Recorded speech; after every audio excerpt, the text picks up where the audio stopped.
On a évidemment appris à détester souverainement ce gars-là, à Montréal particulièrement, mais force est d'admettre qu'on doit s'incliner en respect devant le grand guerrier qu'est Brad Marchand, qui soulève la Coupe Stanley à bout de bras pour une deuxième fois dans sa carrière. Il a connu des séries éliminatoires extraordinaires et il n'y a nul doute dans mon esprit qu'il était l'un des 3 finalistes maximum pour l'obtention du trophée Conn Smythe remis aux joueurs par excellence des séries éliminatoires. Avec nous, un gars qui l'a très, très bien connu, capitaine, son capitaine, Patrice Bergeron. Patrice, comment ça va? Ça va bien, merci. Vous autres aussi, Jean-Charles? Très bien, merci de t'enquérir. Si tu veux bien, j'aimerais qu'on écoute ensemble une déclaration qu'a faite ton ami Brad Marchand à notre collègue Renaud Lavoie sur la glace après le dernier triomphe d'hier. I mean, Murray's always been my rock. We've become so close, and his knowledge and his vision is incredible. And I always rely on him, especially in moments where I don't feel great about my game or unsure in how it feels, certain situations at the rink or in the room. And, I would not be here without Bergie. There's no question about that. I have so much respect and love for him. And grateful for his friendship. Respect, Patrice, respect inconditionnel. Qu'est-ce que ça te fait d'entendre ça? Ben, c'est ça fait chaud au cœur. Évidemment, c'est réciproque aussi. C'est la même chose de mon côté. J'ai les mêmes sentiments. C'est sûr que je suis extrêmement heureux, content pour les Panthers, mais on s'entend que c'est vraiment pour Brad, puis l'accomplissement qu'il a réussi d'accomplir. Et que sa famille était là aussi, d'avoir plus la chance de le vivre avec ses enfants. J'ai trouvé ça spécial de le voir hier sur la glace avec toute sa famille. Puis tu voyais l'importance que ça avait pour lui de le vivre avec sa gang. Lui as-tu parlé depuis hier?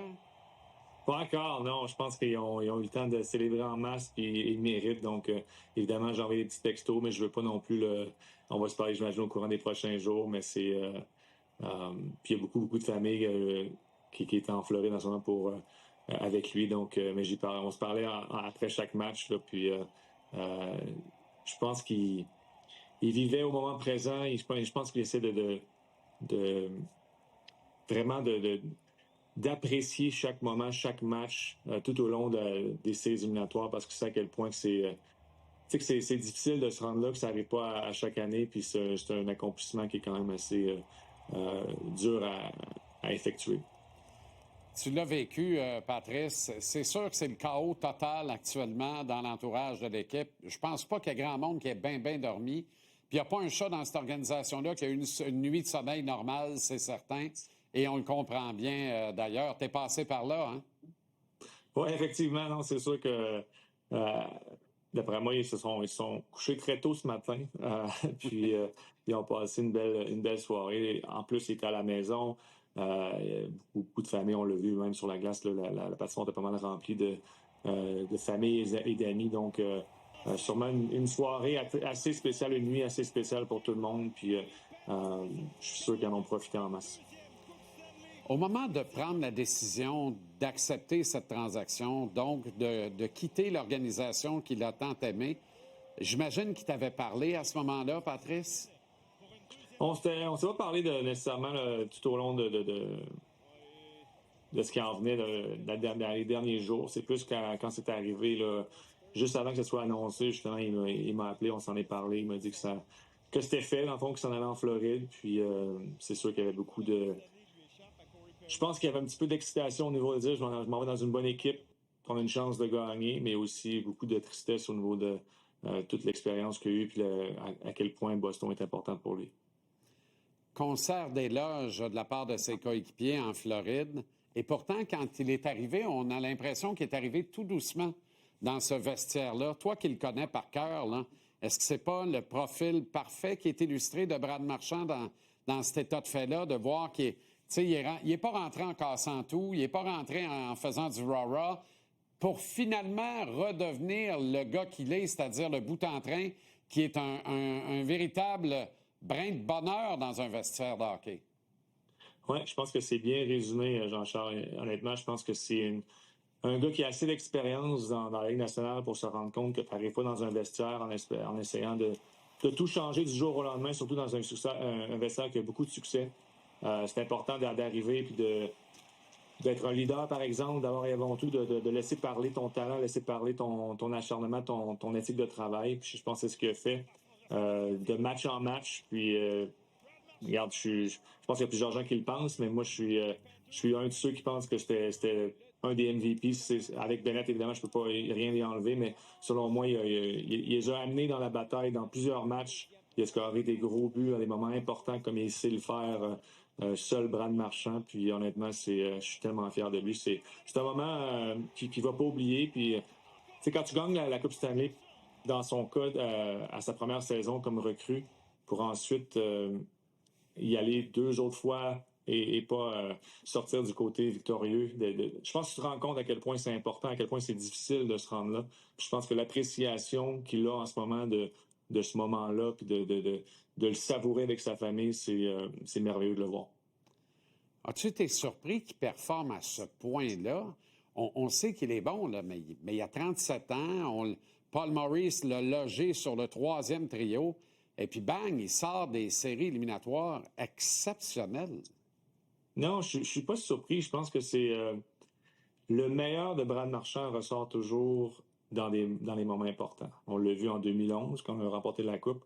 Il a scoré des gros buts pour nous tout au long des séries, mais surtout en finale. Ça a été la même chose encore cette année. Puis selon moi, tu sais, c'est juste, en anglais, on dit que c'est un gamer. Brad Marchand, c'est un gamer. C'est quand c'est sur la ligne, quand on a besoin, tu sais, d'un match, on a besoin de quelqu'un qui un héros, si on veut, ou une personne qui fait la différence. C'est toujours lui qui semble se lever puis faire la différence. Donc, c'est tout à son honneur. C'est un gars qui mérite tout le succès, les accolades puis les reconnaissances qu'il a en ce moment avec son équipe. Mais même, je pense, au-delà de ça, c'est avec lui puis tout ce qu'il a réussi à accomplir. Et là, on le revoit dans ce chandail jaune et noir des Bruins, des moments très émouvants également. On ne connaît pas l'avenir. Il a dit qu'il souhaitait peut-être demeurer en Floride. Est-ce que tu peux imaginer Brad dans un autre uniforme que celui des Bruins ou maintenant celui des Panthères? Quelque chose qui me dit que ça va être un ou l'autre, là.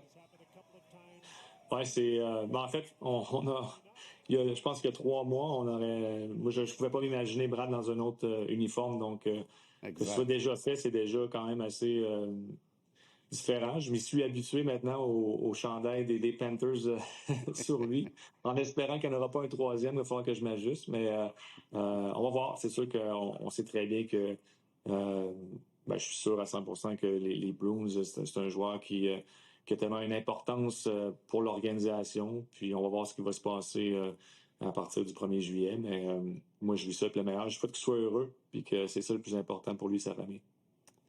En tout cas, il y en a un autre chandail qui risque fort d'endosser. Si tu étais un des décideurs de la délégation canadienne en vue des Jeux olympiques en Italie en février prochain, est-ce que ce qu'il vient d'accomplir dans les séries éliminatoires ne confirme pas d'emblée sa place au cœur de ce groupe en Italie en février? Je pense que oui.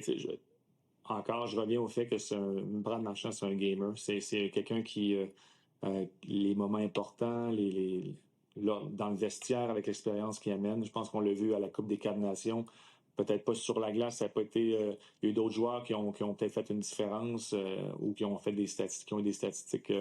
ils ont scoré des buts plus importants, mais il reste que Brad a eu un impact aussi grand que ces joueurs-là, de par sa présence, de par son expérience, puis de par l'énergie qu'il amène sur la glace, à l'extérieur de la glace. Donc, pour moi, les séries qu'il y a eu, oui, je pense que ça vient...